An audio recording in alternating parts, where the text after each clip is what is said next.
Hi everyone! Welcome to my YouTube channel at welcome sa ating unboxing video. Today I bought sa Shopee ang isang basic phone. It's a cute mini phone na galing China and it's color pink. Tignan natin ang nasa loob ng box niya. Of course, nandoon yung phone unit.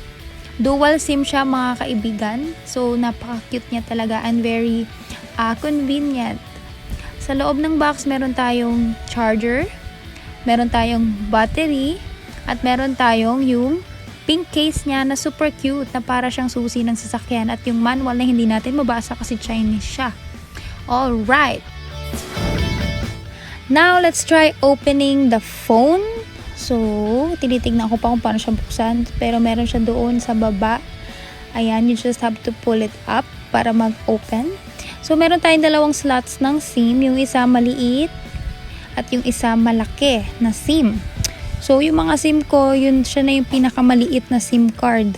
So, itatry ko na lang siyang saktuhan doon sa gold niya para gumana siya.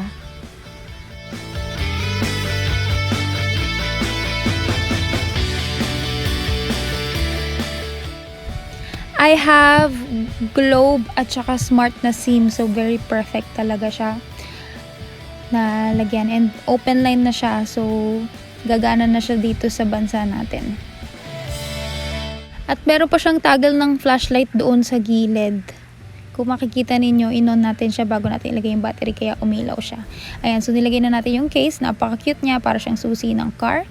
And then, pagka-open mo, meron tayong welcome page.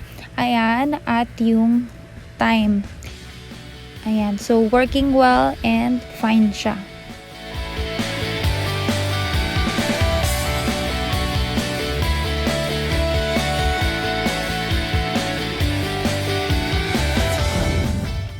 I have been using this phone for ilang weeks na rin and it's very working fine and well.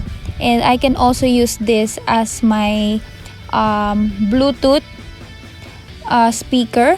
Ayan, pwede ko siyang i-connect sa aking main phone. Tapos pwede ako dyan mag-dial ng mga calls. Ayan. So pwede rin ako mag-play ng music via dito sa phone na to. Napakaganda niya, cute at napakarami niyang functions.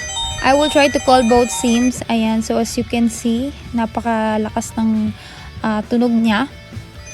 At lahat sila ay gumagana at nagre-ring. So, there you have it. If you are looking for a basic or an extra phone, this is perfect for you and it comes with different colors. I bought this at Shopee for only 800 pesos. So, I will put the link below sa description box natin. And I hope you guys like this video. Bili na rin kayo. Bye!